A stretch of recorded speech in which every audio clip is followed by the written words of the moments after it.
Welcome, everybody, to the Dallas Film Podcast. I am Tony Armour, and the podcast is sponsored by Southside Studios Dallas. And we're excited to have Lisa Normand on here today. Hi, Lisa. How are you? I am excited to be here. It's just still I sitting. just saw you a couple days ago.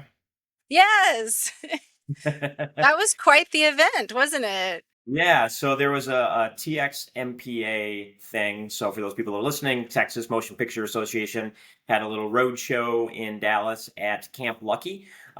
Basically just talking about what's happening in Texas right now with the film incentives and what everything looks like. And so everybody that's in Texas or doing any kind of business in Texas is very excited right now because as of the recording of this, which is on April 17th, yesterday on the 16th, the Texas Senate passed the Senate bill for the new incentive program. And so now Yeah. it goes on to the House, and then hopefully if it goes through there, and it's a priority of the governor's office. So if things look good, Yes. Texas is going to be ready to start kicking ass everywhere in this industry. People are generally very excited about this. People are very excited. I think that they were expecting a much smaller turnout, but it turns out when there's a $500 million every 2 years at stake, everybody gets very excited and they want to hear more.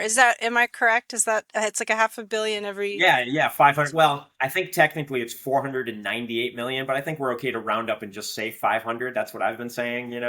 Um, so for those that might be listening, so Texas's new incentive program that they're looking at would be $500 million every 2 years over a 10-year period. So like a $2.5 billion commitment for 10 years from the state of Texas, which would be huge. So all the studios, all the, producers around the world would know that, hey, if we start shooting a TV series or anything here, this program's going to be here for a while. And it'd be 25% cash rebate is kind of like the base if you're a $1.5 million film or project or higher.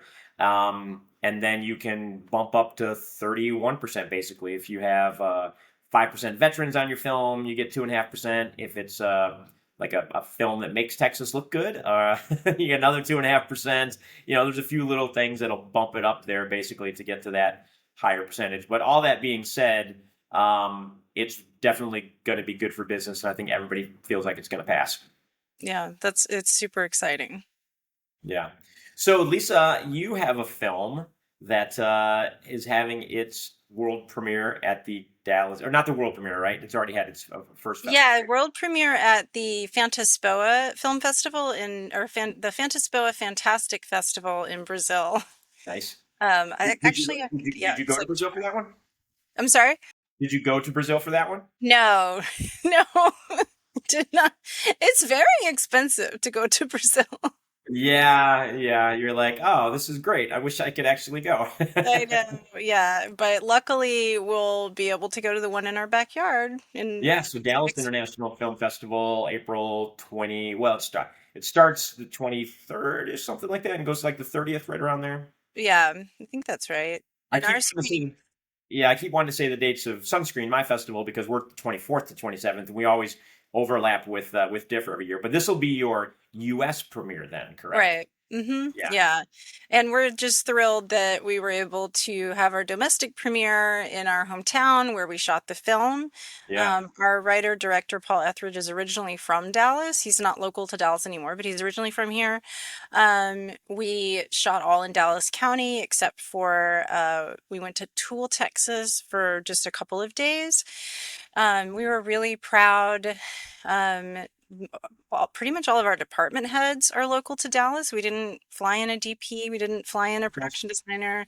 Yeah, we tried to really like work with, our friends and Yeah. there's such wonderful talented people here. So we were very excited to be able to pull most almost entirely from local crew and Yeah, no, I mean, really, it's a great crew base in Dallas. So the film, yes. while you were shooting it and after you finished, was called Psycho Pump, and now Yes. it has a different name. Tell us what the new name of the film is and why the name change. The new name is The Other. It was called Psychopomp. You know, all throughout production, it continued to be a point of contention because people either loved it or hated it. And people who loved it, like I loved it, I think you said you liked it pretty well. We're very passionate about it, but the foreign distributors in particular, once we took it out to market, were like, what is this word? There's no translation for it. So yeah, so we came up with this other title, which titles are just so hard.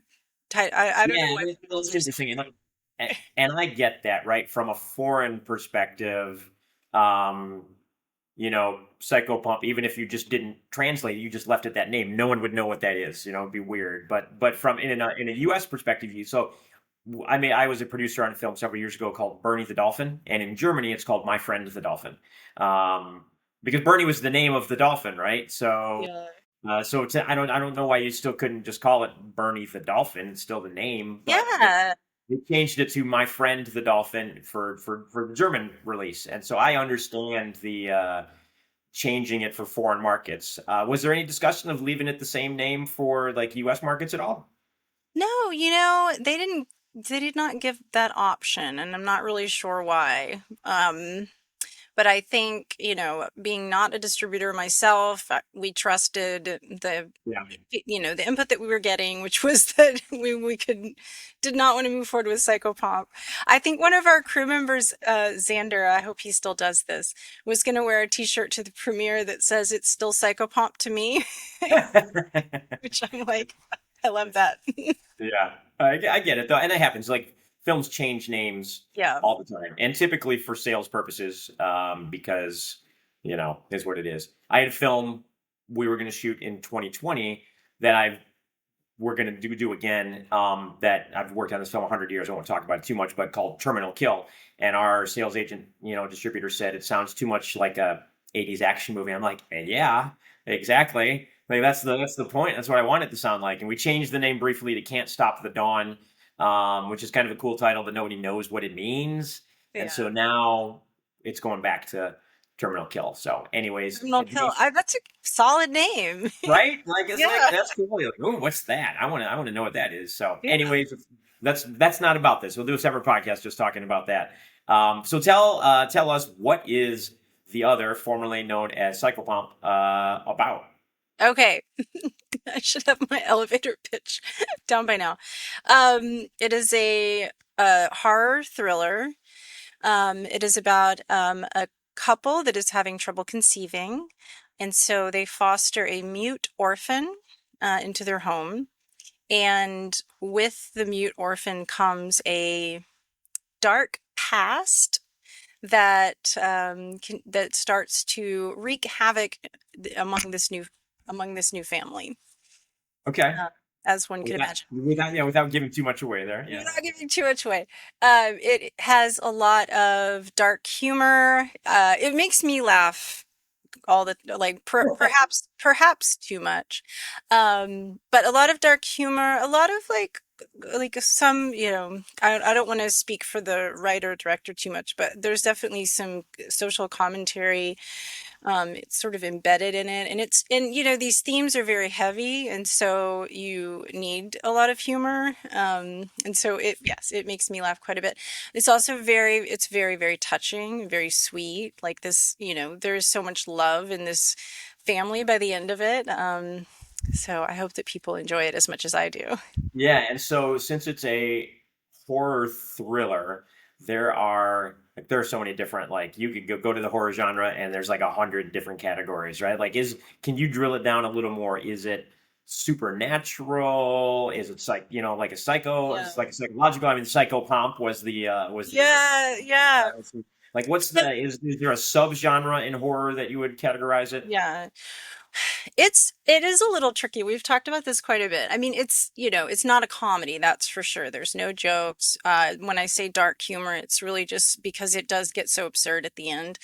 But there's also a lot of just complicated family dynamics. So I feel like my director hates it when I say this, but I think Megan is kind of a good comp. Okay. In terms of it, it starts with these really serious, heavy themes. There is, an interesting setup that you're like, what's that going to be later? The acting is really good. It's really like emotional, but then it gets it gets quite humorous and very campy at the end, and it just goes bonkers, at the end. So it's very much like this steady climb towards uh a really wild ride. So I Okay. think Megan is a good comp. Maybe maybe The Monkey a little bit, although I didn't love that film, so I don't know. But tonally, like the kind of experience you're gonna have. So Now, have you seen it with an audience yet? Because you didn't go to the world premiere, but have you done like a yeah, special, you know, cast and crew screening just to do yeah. a screening and see what it was like? Yeah, we've done a couple of screenings in LA now just to and some test audience screenings and for distributors yeah, it was really I think one of my proudest moments as a producer was kind of the first moment of the film where I laugh a lot, and then just like hearing everybody else laugh, I was like, oh my God. I was like, thank goodness, like they got the Right. joke.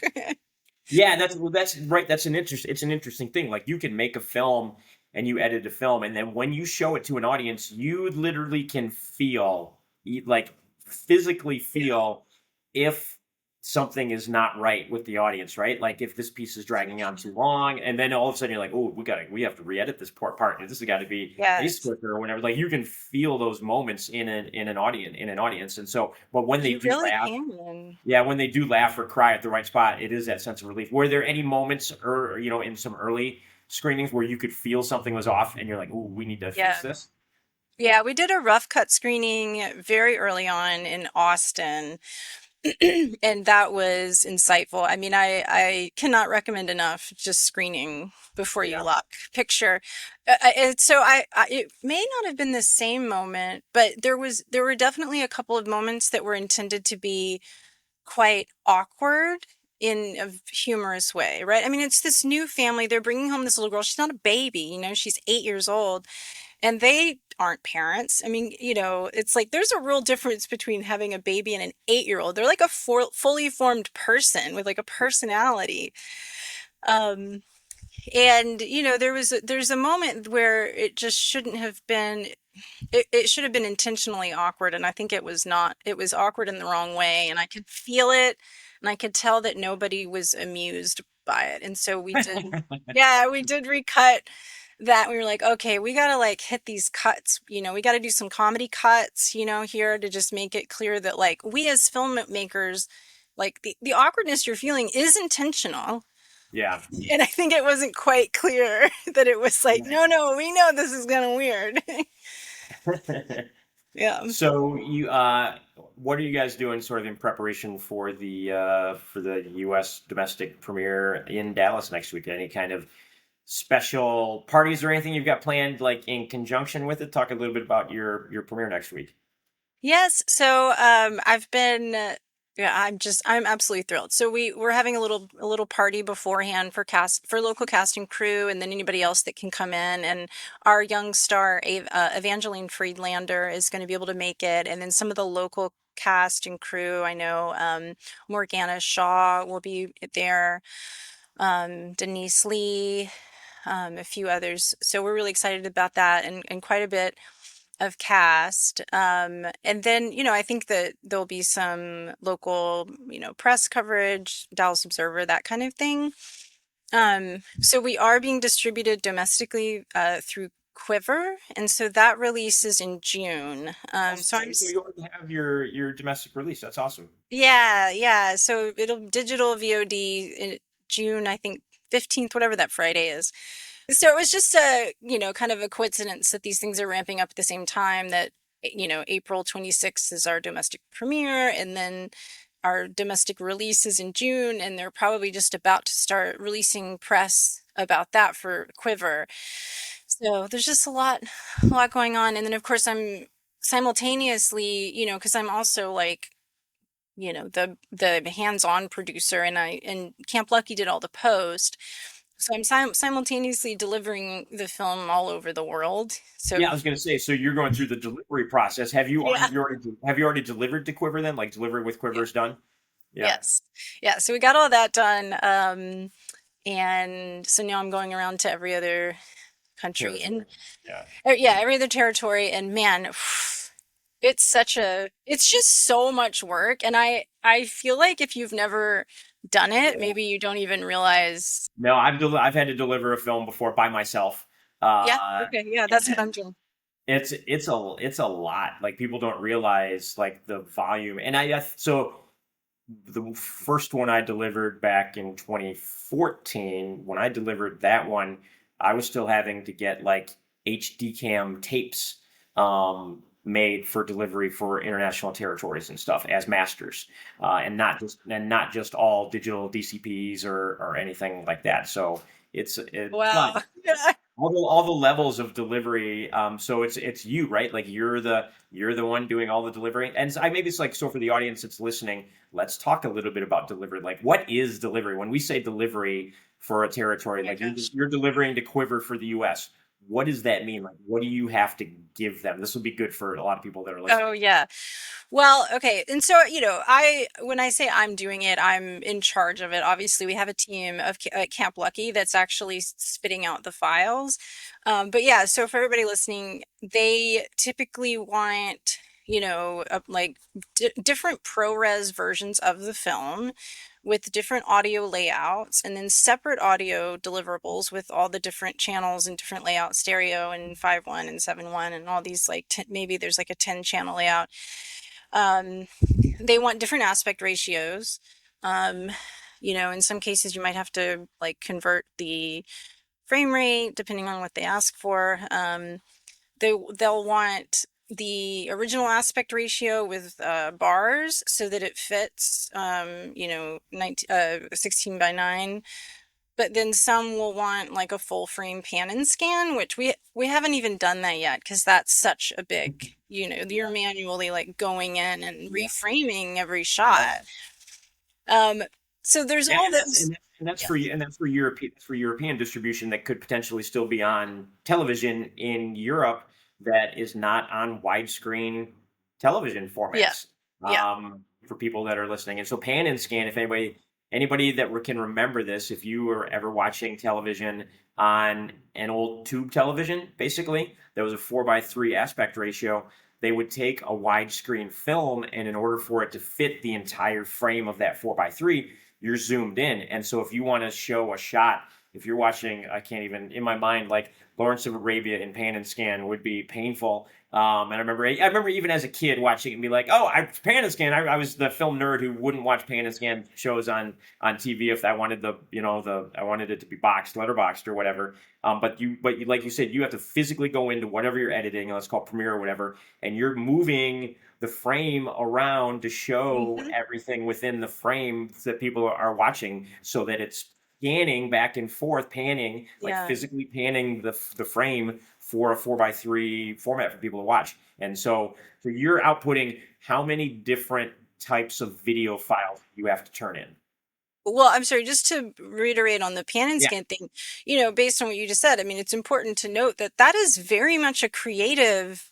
This is not just like anybody can do this. Like somebody you trust has to do that pan and scan because you're moving the frame around and changing what the shots look like. So it's a big deal and, it needs to go through approval processes to make sure it doesn't look terrible.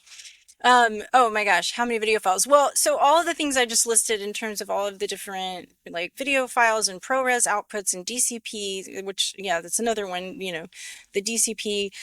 Um, you have to do that again for the trailer and for the behind the scenes featurettes and and then some of them want, bars and tones and beeps, but some want you to start on pictures. So there's just like, and then you have to version out all these different, and then, this is like, I'm saying this because I see budgets all the time and production plans all the time for low budget films with no deliverables and Yeah. no labor for deliverables. And I'm like, this is a full-time job right now for me. So remember, this is important. Um, yeah, so for our, domestic deliverables, we have the film, we have our Quiver distributor logo at the front. And then so for the foreign ones, we don't have that. So then there's two versions of everything because you have to redo all the audio because now it's 11 seconds shorter. So it's like double everything. Then you have to redo the cue sheets. So you have your, continuity and spotting list. You have your music cue sheets, but then you have your domestic one and your foreign one because the logos at the beginning are different. So the timing of the whole movie is different. Then once you get all of that done, there's a list like this long of paperwork, of just paperwork. Yeah. Yeah, Um, every single crew person, you have to have their signed deal memo, every single cast person, because Location. location agreements, all of that. Mhm. So, nobody wants to get sued by somebody who worked on the project and say, I didn't give you permission for my work or my image or my whatever or this location. And Yep. then and so the distributors have to be very strict about that, because if they go through the effort of taking your film and putting it up, they don't want to have to pull it down because something got screwed up later. And so Exactly. I think it's a lesson for filmmakers in that a lot of indie filmmakers think, I just make my movie and then here's one file that I'm going to put out and that's the movie. Well, Yeah. if you're throwing it on YouTube, sure. But if you're professionally getting it distributed, that's not the case. It's really not. And the paperwork deliverables are really intense. And so, as you know, I'm an attorney and specifically an intellectual property attorney. And, it was a lot of time and effort for me. And I'm sort of wondering how people without that background could even do that. Because, like, so for instance, just putting together the copyright chain of title for the script and the film from like, from the crew person up to the production entity, up to the financing entity, to the entity that owns the script. I was really diligent about making sure I was documenting that stuff as we went through the Yeah. process, but it still took me like 3 hours of just focused work the other day Yeah. to get all those documents together as exhibits with the summary, and I was like, you know, this is legal. It takes a lawyer to do this. I don't Yeah, know. it's a lot, right? And think about that. Think about if you didn't know that in advance and you Yeah. weren't prepared, and now you tried to go back after the film is made and get that paperwork. Right. Yes. Because, Yeah, we're talking about assignments and licenses and production services agreements, and then also the crew deal memos. Like it all has to flow back up to whoever owns the copyright.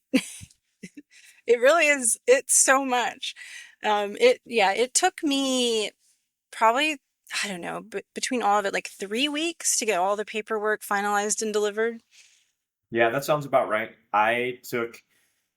When I did mine, I think it took me 3 or 4 months of work to deliver it. Yeah. Accurate. Yeah. That sounds right overall. 3 or 4 months just for me to deliver the film. I'm Yeah. so glad that other people do that now for me, And or on anything I've worked on since then. Like, I don't want to do this again by I myself. know. And Wow. it's crazy that I don't know, like that people don't even like have a plan for that. Sometimes I see budgets and it's like no deliverables and schedules without this 3 to 4 months of time. Yeah. Yeah, yeah, and yeah, it's like who's going to do it, and they're not going to do it for free. Yeah. The only reason because this was my first time doing it, the only reason I knew to be prepared, because I would have been blindsided by it as well. But I had done this one short film for A24 that I did deliver through Camp Lucky, and so luckily that was just a short film, and that Yeah, was when I was like, oh, that's like, what is a certificate of origin? What is an Adam Walsh letter? What is it? I had to go through this exercise for all of these things at that point, but luckily it was a short film, so the fact that I was suddenly blindsided by all these things was not so big a deal, and there wasn't as much of yeah, it. But and you knew he's like, oh, if this is just for the short, well, what's the feature going to yes, be? If there's going to be more, exactly. Yes. So I was mentally prepared for 3 to 4 months of diligent work. that's a lot. Yeah, that's Yeah. a lot. Well, it sounds like you're in the final stretches though. Yes. Yes. Yes. So your quiver delivery, you got June, and they're working on international and foreign sales. And you and I talked about this, but for the audience that wasn't there for our conversation, what does that look like? Are you is your sales agent in Cannes coming up in May, working on more foreign sales there? Like, how's that going? Yeah, that's such a great question. I've been so focused on the deliverables and the premieres that we haven't talked about Can, but I know they're going. and they're still trying to sell my film. So I'm assuming my film is going to market. And Because I know you said it was Miriam that's selling it, right? Is it Miriam with her company? film mode. Oh, Film Mode. I'm sorry. Somebody else that I was talking to in Dallas. There's a Dallas-based sales agent, Miriam, that she's doing somebody else's film I was talking to recently in the area. Oh, okay. I've lost track of Film Mode is who's doing yours. I'm There's sure a lot they will going be. on. Yeah, there is a lot going on. Um, what's so as your first feature film, what was this like kind of coming together, you as the main producer on this? Like how did this come to you and Camp Lucky and kind of come together in the first place? Yeah. So I got the script from Jeffrey Reddick, the creator of Final Destination, I think in August of 2020. Is that right? Maybe it was 2021. Um, and originally he had a small financier that was going to get this made, and it was, for a very small budget, which did not seem practical to me, but you know, here we are. But they had reached out through a mutual contact, Chelsea Stardust, who I had worked on a film with back in the day called Satanic Panic. Okay. And so they were just Chelsea looking. Stardust. Is that a real name? Chelsea Stardust? No, absolutely not. No, she's just cool. I mean, Yeah. could not be Obviously, like that. I mean, right? I want to be friends with Chelsea Stardust. I know. Who wouldn't want to be? And she's also lovely and wonderful. So she had recommended to Paul Etheridge, the writer director, and Jeffrey Reddick, the producer, for me to like line produce and kind of be like the local producer, because they wanted to shoot here because Paul is from here. And the biggest reason is that the hero house that he kind of, when he was writing and had sort of mentally blocking for a lot of the action, was his mother's house in Lakewood. Okay, yeah. And if you're going to spend several weeks at like, a big nice house, it's great for that. Might as well be at mom's house. It might as well be at mom's house. Anybody else would have kicked us out. Yeah, exactly. But though, so that fell apart, as you know, these things happen. And whoever the original, and I don't even know who that was. It was some private, foreign, who knows what. It wasn't like a Lionsgate or something. But I just loved the script, and so there didn't seem like there was really a backup plan. But I was like, can I take this out? Because I really want to see this get made. And so I kind of pitched it initially to Tim Nagel at Camp Lucky, and he loved it. Um, and then he pitched it to, several other people, and everybody they all loved it and loved the script and loved the project and wanted to shoot something here. And that was kind of how it came together. And so it was totally independently financed. Yeah. Yeah, we didn't take it out until we were done, which Did is you tough. which is it's hard. That's a hard way to do it. That Yeah. is a hard way to do it. I mean, it's ideal if somebody can, you cobble together the money and you just go make it. Sometimes, but it's a hard way to do it. Did you take advantage of the Texas film incentive at all? I mean, you could get a little bit, but not much for the Yeah. budget you were at. Well, no, I mean, I don't know. It'll be interesting to see if the review criteria are different with the increase in The new funding. program? At Yeah. that time, like the people who run the program are so nice and kind, and so yeah, I'm not saying this at all disparagingly, but they were just like, this won't get funding because it's a hard. Yeah, they were just like, at that time, they were like, no, like it, No, and I'd rather they be honest, right? Well, and I think that's part of the Texas. When you apply for an incentive in the state of Texas, you really send in a pre-application first, and then they tell you don't bother applying or yes, you should apply. And so this was a don't bother applying kind of thing. Well, yeah, she just said that it does, like they do not do it for horror films, just Yeah. not something they're interested in. And so I kind of joked for a while that the incentive back then at least was just for sports ball movies and horses. Like, does your film have a horse or a sports ball? Then you probably are good. And I'm just being silly, but they were like horror films or no, just like don't bother. So we Yeah, I didn't. mean that's it really it is what it is for when you talk about the Texas incentive. they want the ability to, good or bad. It's not good or bad. It just is what it is, right? In order for you to actually get money from the legislators to say that this is viable in the state of Texas, there are certain things that they're not going to do, and that's Right. one of them. That's just Yeah. people just know that then. So you know, Yeah. Well, and I wonder if it might change though with the new amount of funding because I honestly don't think it will, frankly. oh, really? You think still no hard? Yeah, I think they're still keeping that ability to review projects when they Hmm. come in, and there might be more money, which means there'll be more people asking for money, which means they'll still be able to be more selective. So But I we'll think part we'll of see. the We'll see. selectivity was that it was politically unpopular at that time. And so they were very worried about people picking on the program because of the types of projects they funded. So I guess that's what I'm saying. Like, I That makes think sense. That if makes the sense. program were more politically popular, they wouldn't be so worried about it, is my guess. I don't know. That's interesting. Yeah, maybe it's one of those things where let's say it's 10 projects a year getting money from the incentive program before. Now, if it's 100 projects a year getting money, a little horror film might fly under the radar and nobody's going to Yeah. care. I mean, one Or, can hope. yeah, you never know. Well, too late for this one, obviously, Yes. but, that's all good. But Well, I do since love horror, so I hope that we keep making horror films and that in Texas and that they get I don't think, incentives. I don't think you ever have to worry about people, one, stopping making horror films, Yeah. and two, stopping making them in Texas. Those two things, you're fine.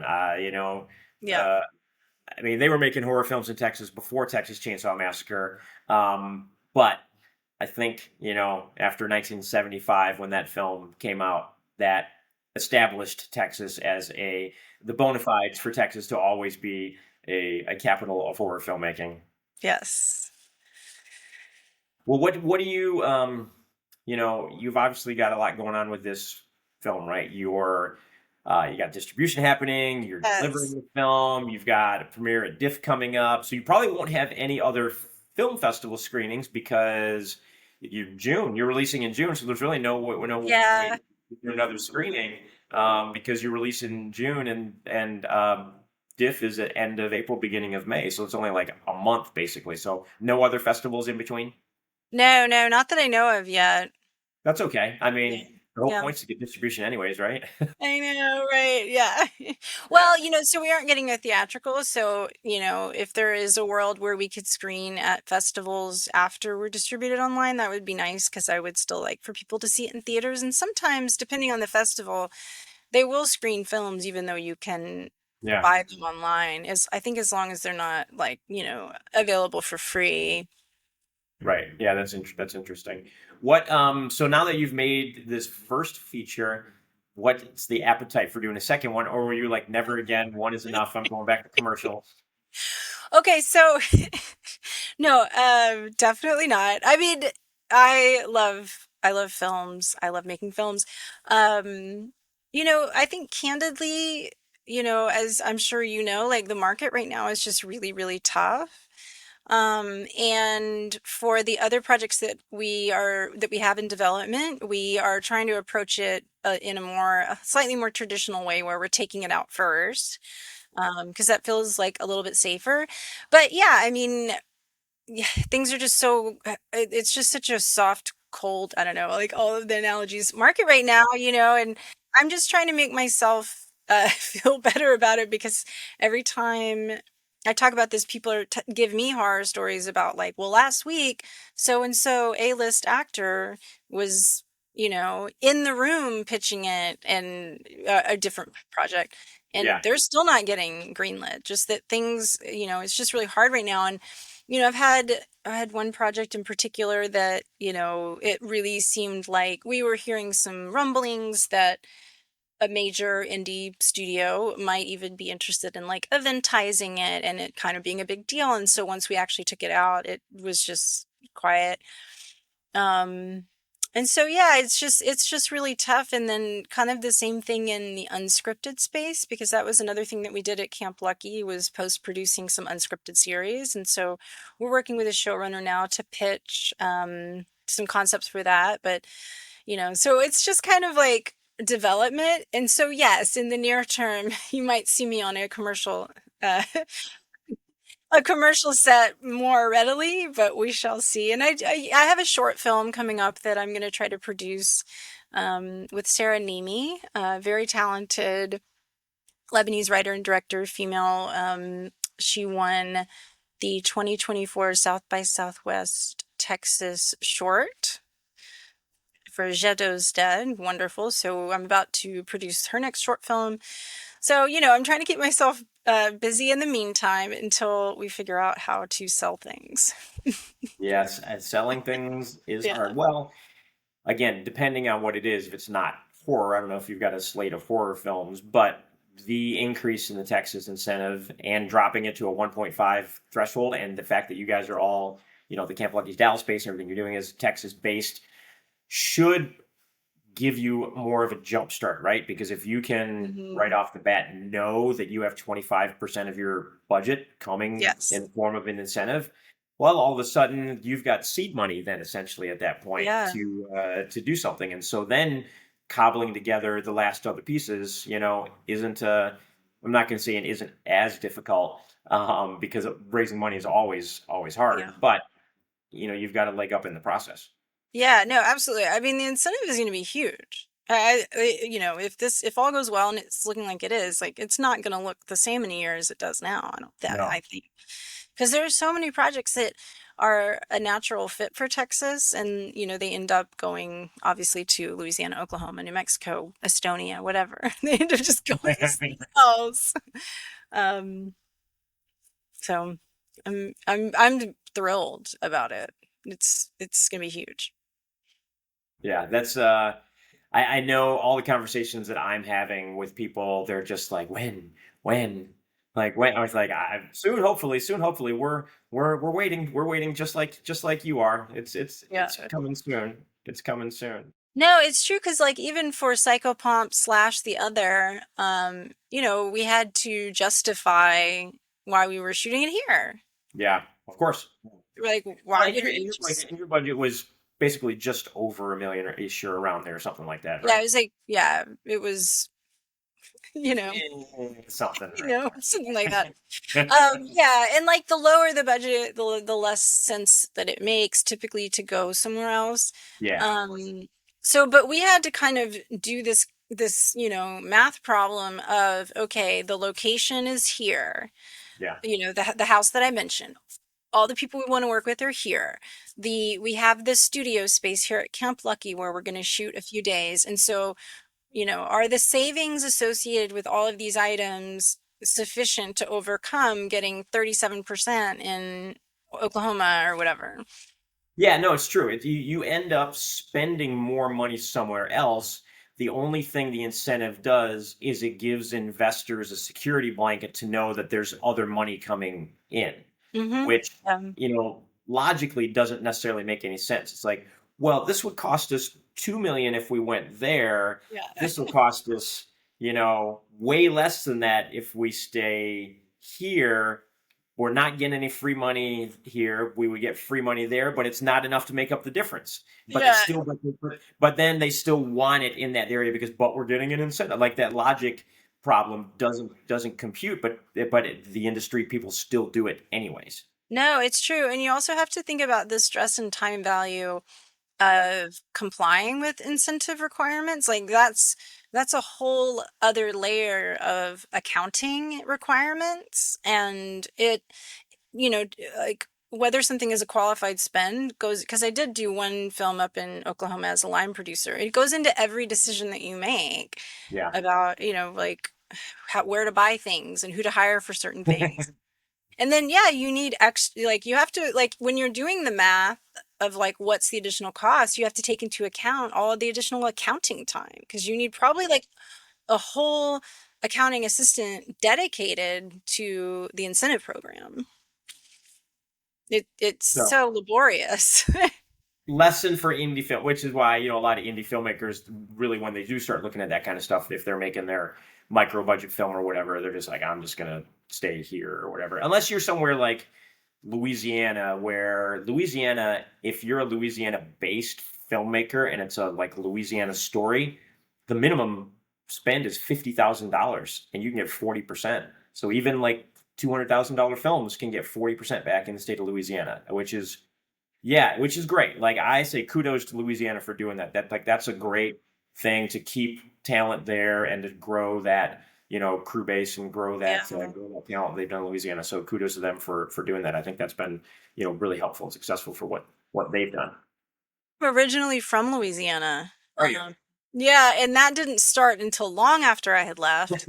And I remember kind of just being like, what? People are going to Shreveport, which is my hometown, to make movies? Like, that's weird. But yeah, there you go. Yeah, isn't it interesting how this industry, like how the whole incentive thing can essentially create something out of nothing? Like Yeah. Shreveport, like you would never have thought like Shreveport's where you go to make movies. No, it's crazy. And so just like totally random coincidence, one of my very best friends from high school, like, was a bartender in Shreveport. Not that there's anything wrong with being a bartender, but like when that happened and all these movies started, right, somehow she just like randomly ended up as a costume PA on a set one day just because they were desperate for crew. And like fast forward just a couple of years, now she is like a legitimate sought after costume designer. Like she does big shows like Preacher and True Detective, and I was like, this just fell into her lap because they were just making a movie in Shreveport, and she met somebody at a bar who was like, I don't know, do you want to come hang out on set? Now she's like a super legit costume designer. It's crazy. Well, and that's a couple things, right? Like that's a credit to the opportunity that the incentive creates for projects being made in an area that leads Yes. to jobs, and then also credit to her for taking advantage of that opportunity and turning it into the next thing, to the next thing, to the next thing, and growing through it. So that's a cool story. That's one of those stories that's like the Louisiana, Film Commission should have on their website, They basically. really should. Yeah. Those are the kind of success stories that film commissions like use to promote the fact that the incentive works in creating jobs and doing Yeah. stuff like that. Yeah. Well, Lisa, before we wrap up here and before you go run off and have your domestic premiere at Dallas International Film Festival next week, anything you want to tell people about the other, formerly known as Psychopomp?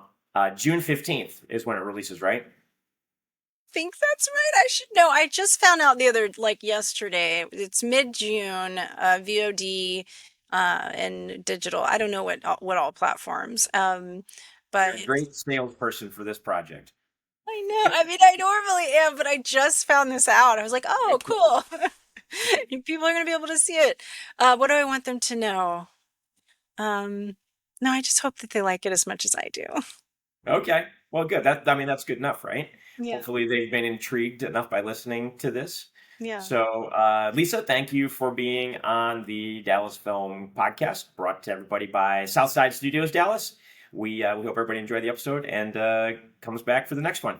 Great. Thank you for having me.